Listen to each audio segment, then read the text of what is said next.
bonjour tout le monde. Re-bienvenue dans une vidéo bullet journal. Alors ça va être la suite, donc si vous avez vu la dernière vidéo que j'ai sortie, c'est sur ceci. Toute la présentation du début de mon carnet, donc que j'ai appelé moi 2024, même si je l'ai commencé en plein mois d'août, c'est quand même le début pour moi de ce carnet-là. Et là du coup ça sera pour vous montrer comment je fais la vision plutôt mensuelle dans le bullet journal. Du coup, la thématique de ce mois-ci, ça sera les coquillages. J'avais envie d'un thème qui fait quand même penser à l'été, mais j'avais pas envie de bleu et de mettre de la mer ou ce genre de truc un peu classique. Du coup, coquillages. Là, je suis en train de vous montrer à l'écran ce que je vais utiliser principalement. Ça va être des stylos noirs, un seul feutre, couleur sable, et je vais faire un tout petit peu d'aquarelle, mais léger. Vous allez voir après. Ici, je vous montre une page que je ne vous avais pas montré du tout la vidéo d'avant, qui est très utile. Donc si vous faites un bugeot, sachez-le, c'est les dernières pages du carnet. Moi, je m'en sers pour faire des tests de couleurs, comme là. Là, vous voyez, j'ai fait plein de tests pour mes coquillages et tout, parce que je savais pas trop qu'est-ce qui allait bien rendre. Tout en haut, la palette de couleurs, c'est la palette pour justement mes planètes et tout. C'est les planètes que j'ai fait. Et je garde toujours au moins 2, voire 4 pages en fin de carnet, personnellement, pour essayer les feutres, pour voir si ça passe à travers les pages, pour voir si les couleurs rentrent bien ensemble. Donc du coup... on va commencer par faire une fausse calligraphie, si je peux dire. Il y a une technique comme ça où quand vous n'avez pas de stylo à calligraphie ou si vous savez pas faire de calligraphie, même avec un vrai stylo qui est fait pour, commencez par tracer votre mot avec un stylo assez fin. Et après, l'idée, c'est toutes les lignes qui descendent, il faut les doubler, les épaissir et qu'elles ressortent beaucoup plus noires que toutes les lignes qui remontent. Regardez un petit peu à l'écran, bon le A, même les lignes qui remontent, je l'ai un tout petit peu noirci parce que j'avais fait un peu des bêtises, mais sur le principe, je trouve qu'au final, ça ressort quand même plutôt bien, enfin, je trouve que ça fait une typographie qui est assez jolie. D'ailleurs, si vous savez pas faire des écritures comme ça, moi ma technique c'est de taper typographie sur Pinterest et de dessiner les lettres en imitant un peu les typos que je peux trouver, quoi, voilà. Et du coup, là, on va passer au côté plus coloriage, j'allais dire, oui, des coquillages. J'ai tout prédessiné, là, tout mon mois, je l'ai fait au brouillon, au crayon de papier avant pour être sûre de ne pas me rater. En fait, là, du coup, ça va être assez simple pour ce qui est du coloriage. Vu que j'ai qu'un seul feutre qui a le sous-ton qui me plaît pour faire des coquillages, c'est-à-dire un sous-ton un petit peu jaune, mais quand même assez neutre, je me sers du même feutre en repassant plusieurs couches pour avoir plus ou moins une couleur foncée là où il y a des ombres. Là par exemple j'ai fait que la première couche du coup de tous mes coquillages, j'attends un petit peu que ça sèche, c'est mieux de faire ça si vous voulez pas abîmer le papier, et là je repasse que sur les lignes que je veux un tout petit peu plus foncées. Si vous n'avez pas des tonnes de feutres, ça en coloriage je trouve que ça marche pas mal, il faut juste attendre que ce soit assez sec, ça permet d'avoir des nuances très proches l'une de l'autre quand vous n'avez pas forcément des feutres qui vont bien ensemble. Par exemple, c'est pas mal, je trouve. Ou si vous voulez un dégradé, vous savez, mais léger. Voilà, bon, c'est comme ça que je fais.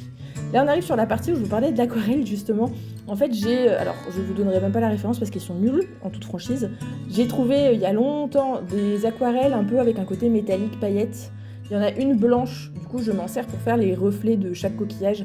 J'aime bien parce que quand on bouge des pages, il y a des paillettes, ça brille, enfin voilà, moi j'aime bien. On met des paillettes, je suis contente personnellement. Mais ouais, non, franchement, cette palette-là, elle est pourrie, mais je sais que ça existe des aquarelles comme ça, un peu pailletées, ou avec des effets un peu métalliques et tout ça. Et c'est plutôt chouette, vous voyez, ça brille, moi j'aime bien. Voilà. Puis du coup, pour finir le dessin, c'est juste passer du stylo par-dessus pour faire les bords. En sachant que j'ai galéré parce que j'ai essayé plein de techniques différentes, mais je vous coupe en vidéo toutes les fois où je gomme. Et le problème, c'est que gommer après avoir fait l'aquarelle, ça marche pas parce qu'il aurait fallu laisser plus de temps pour sécher, du coup ça bave un petit peu. Le stylo par-dessus l'aquarelle, ça marche pas non plus parce que le stylo, je sais pas pourquoi, mais même quand c'est parfaitement sec, au contact de l'aquarelle, il se met à baver instantanément.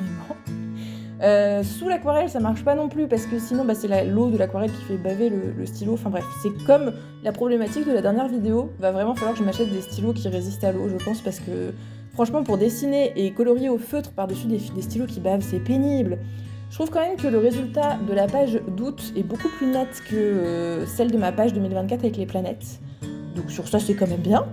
Mais ouais, la technique de passer le feutre avant le stylo noir, c'est quand même mieux, mais c'est toujours compliqué quand il faut rajouter de l'eau ou de l'aquarelle ou des feutres trop liquides, par exemple, vous voyez. Mais voilà, je trouve quand même que le résultat est franchement joli. Si j'étais capable de faire des stickers et que j'avais les machines pour, j'aurais adoré faire plein de stickers de coquillages comme ça. Je sais pas, je trouve que ça sort plutôt bien. Et si vous voulez refaire la page, franchement, c'est pas très difficile à faire. En toute franchise, tapez doodle coquillage. Moi, c'est ce que je fais quand je sais pas dessiner. Vous tapez doodle coquillage soit dans Pinterest, soit dans Google. Vous regardez un petit peu les images et vous essayez de reproduire et c'est plutôt sympa. Là, vous venez de me voir faire une découpe. Les bouts de papier, moi, je les garde toujours, petite astuce, comme ça, si un jour vous faites vraiment une grosse bêtise, bah, vous collez un bout de ce papier-là bah, sur la bêtise et ça se voit plus du tout. Et là, j'ai fait une deuxième bêtise, c'est que quand j'ai fait mon brouillon, j'avais prévu ma page, comment dire, j'avais pas prévu la découpe sur ma page de derrière. Donc là, je suis en train de redécaler pour mettre bah, les choses droites et au milieu de la page, sachant que ma page est plus petite, du coup. Cette page-ci, elle me sert à faire mon calendrier que je fais en vue verticale pour ce mois d'août parce que j'avais envie. Je suis plus une adepte souvent de faire des vrais calendriers avec des cases, vous savez. J'aime bien parce qu'il y a plein de place. Mais sur ce mois d'août, j'avais pas forcément beaucoup de choses à programmer. Donc voilà, je sais pas, j'aime bien l'esthétique des calendriers. D'avoir un calendrier vertical, je trouve que ça fait joli. Du coup, bah, c'est ce que j'ai fait et j'aime bien effectivement le rendu. Après, c'est sûr que si vous avez besoin de beaucoup de place pour vous organiser, ça sera peut-être pas l'idéal. Mais sinon, je trouve que c'est plutôt sympa. Et sur la page d'à côté, je vais faire exprès de laisser un gros blanc parce que je veux pas avoir des dessins qui ressortent sur la page d'à côté. Je veux vraiment garder ma page de garde qu'avec les coquillages que j'ai fait à la base. Je trouve que c'est suffisant.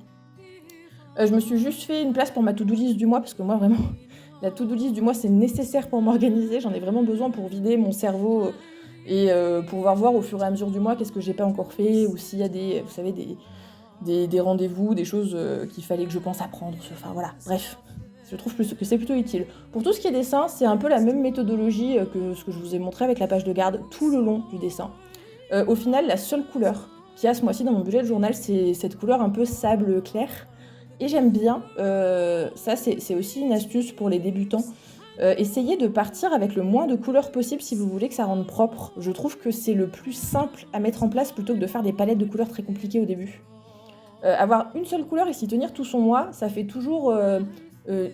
l'esthétique, je trouve, on comprend encore une fois de page en page qu'on est bien dans le même mois et au moins bah, tout va bien ensemble du coup. Là, vous voyez, je suis en train de faire des lignes pour repérer plus facilement où j'écris.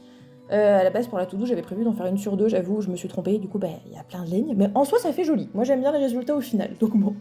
On arrive sur une autre double page. Alors, celle-ci, il n'y a rien d'écrit, c'est parce que je trouve que ça ne servait à rien de marquer le titre de cette page, parce que moi, je sais à quoi elle sert. Du coup, pour vous expliquer, c'est une page de pense-bête, tout simplement. C'est-à-dire que c'est une double page où tous les mois je m'en sers, je sais pas, si je suis au téléphone et que j'ai besoin de noter un truc, je vais le noter là. Si il faut absolument que je pense à faire un petit truc ou avoir une liste de quelque chose, ou si, j'en sais rien, je veux m'organiser pour ma boutique ou pour faire quelque chose, et bah ça part tout sur cette double page là, et je trouve que c'est super pratique du coup, parce qu'au moins tous les petits détails comme ça qu'on sait jamais trop où écrire, où il faut qu'on trouve des post-it, où on perd les post-it, enfin, vous voyez un peu l'idée je pense, bah au moins on met tout sur la même double page, et de mois en mois, on sait où tout ce type d'information, si je peux dire, peut se situer, et c'est là. Pour la faire assez jolie, mais en même temps qu'il y ait beaucoup de place pour que je puisse écrire, parce que c'est quand même un peu l'idée, je fais des décos que dans les angles. Comme pour le bugeot que j'ai fait pour le début d'année, là, la vidéo juste d'avant, sachez que je n'ai rien inventé au concept. Hein. C'est-à-dire que des pages comme ça, il y a plein de gens qui en font. Et c'est à force de voir des vidéos que j'ai fini par m'inspirer, par me créer mon organisation à moi. Mais du coup, nécessairement, mon organisation est inspirée de plein de gens que vous devez avoir vu déjà. Potentiellement, si vous aimez les vidéos bugeot, vous avez forcément déjà vu ce type de manière de faire, j'imagine. Mais bon, personnellement, en tout cas, ça me convient très bien.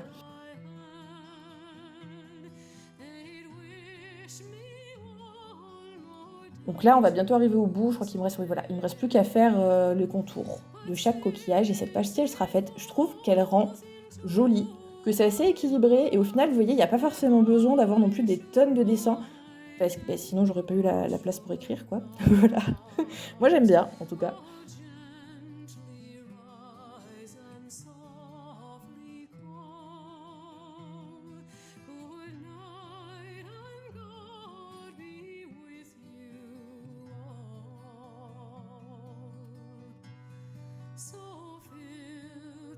Ensuite, double page suivante. On va passer à une page plutôt tracker. Tracker et suivi du ménage pour celle d'à côté. Mais du coup, pour la partie tracker, j'ai voulu cette fois faire un tracker d'énergie. À savoir, pour les gens qui ne sont pas familiers du bullet journal, c'est hyper à la mode. Les trackers, il y en a de tout. Il y en a pour traquer tout ce que vous voulez, d'accord? Moi, j'ai une version plus pour les trucs quotidiens qui est dans ma semaine directement. Là, ce tracker-là, c'était surtout moi pour comparer les moments où j'ai de l'énergie, les moments où je fais plus ou moins de sport, quel type de sport j'ai tendance à faire, vous voyez? C'est pour ça qu'il s'appelle du coup tracker d'énergie, vous saurez la logique. Là, je commence d'abord par faire tous mes coquillages, encore une fois, parce que j'ai besoin de temps pour être sûre que ce soit bien sec pour passer ma gomme par-dessus. Du coup, c'est pour ça en fait que je commence toujours par ça. Après ce tracker-là, j'ai décidé de le tracer au stylo et je vous avoue que j'ai pas mal hésité sur ce que je voulais faire comme rendu parce que le rond comme ça, enfin la forme circulaire, je trouve que c'est pas mal parce que je traque aussi mon cycle dedans et du coup d'avoir quelque chose de circulaire pour comparer un peu tout, je trouve que c'est cohérent et logique. Mais alors d'un, qu'est-ce que c'est long à faire et de deux, je m'inquiétais un peu avec le nombre de traits, que ça fasse trop un gros truc noir au milieu de la page. Du coup, ce que j'ai fait, c'est que j'ai fait les traits extérieurs et le trait de plus à l'intérieur du cercle en noir. Et tout le reste, j'ai décidé après coup, et heureusement, de le faire avec mon feutre. Les feutres avec lesquels je dessine, ils ont deux pointes. Ils ont une pointe très épaisse qui est feutre et une pointe plus stylo, si je peux dire. Et je trouve qu'au final, ça rend plus équilibré parce que je pense que si j'avais fait toutes les petites lignes en noir, ça aurait fait un petit peu bizarre, quoi. Et puis bon, je m'y repère plutôt bien. Pareil, d'habitude, les trackers comme ça, moi j'ai tendance à les colorier, à remplir chaque case avec une couleur différente. Sauf que là, au vu du style que j'ai pour ce mois-ci, je me suis dit que ça serait peut-être très bariolé si je faisais ça en mode arc-en-ciel, quoi. Et que ça serait pas très cohérent avec tous mes coquillages qui sont très neutres à côté. Du coup, je me suis dit pour une fois, je vais me faire des petits symboles que je remplis au stylo noir. Et je trouve que ça va mieux avec l'ambiance de mes pages et avec le rendu que je voulais. Voilà, là, c'est vraiment qu'un exemple, par exemple, de ce que je peux traquer, de comment le mettre en page. Il y a plein de manières de faire différentes. Si vous aimez pas forcément le faire comme ça, croyez-moi, il y a plein de manières de faire. Tout le monde n'aime pas les trackers, hein. Franchement, si ça vous plaît pas, juste en faites pas parce que ça prend beaucoup de temps à faire et aussi pas mal de temps à remplir. Moi, je trouve ça fun. Honnêtement, j'aime bien les remplir, mais c'est pas du tout quelque chose d'obligatoire, hein. C'est plus, j'aime bien l'idée à la fin du mois d'avoir un espèce de compte-rendu de comment s'est passé mon mois d'une certaine manière. Et du coup, la page d'à côté, le suivi du ménage, c'était un test parce que je voulais mettre en place ça depuis longtemps pour vraiment voir où j'en étais. Surtout, vous savez, pour les tâches qu'on fait pas souvent. Le problème, c'est que c'est difficile des fois de se rappeler si la dernière fois qu'on a fait les vitres, c'était il y a 2 mois ou il y a 6, quoi. Vous voyez ? Du coup, je me dis, si c'est noté sur une page, au moins je sais tout le temps exactement où j'en suis et sur les tâches qu'il y a à faire. La seule chose où je regrette un petit peu la façon dont je l'ai fait, c'est que j'aurais pas dû faire 2 grosses colonnes pour le tableau du dessus. J'aurais dû faire 2 grosses colonnes, mais plus petites, pour avoir la place sur le côté, de me faire des toutes petites colonnes pour marquer le numéro de la semaine en haut et cocher chaque semaine si j'ai fait les tâches ou non qui sont notées sur le côté. Comme ça serait vraiment un suivi du ménage, vu que je peux suivre quelle semaine j'ai fait quoi. Là, le problème, c'est que j'ai noté les tâches et la fréquence, mais pas quand je le fais au final, et j'aime un peu moins. Le mois prochain, je pense que je ferai différemment. On arrive sur une autre double page, que celle-ci, je pense que c'est la préférée, enfin ma préférée dans mes bullet journaux, parce que j'en ai depuis très longtemps, je fais cette page.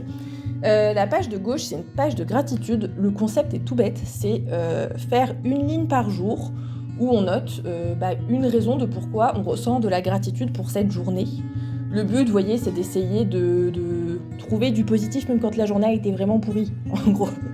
Et deuxième intérêt, moi, à mon sens, c'est que vu qu'on marque que des trucs bien et que des trucs positifs, c'est hyper agréable de relire d'anciens bullets et de voir un peu ce qu'on a marqué. Ça fait un peu une trace pour avoir des souvenirs, pour avoir des moments marquants ou ce genre de choses. Voilà. Moi, c'est une page que j'aime bien.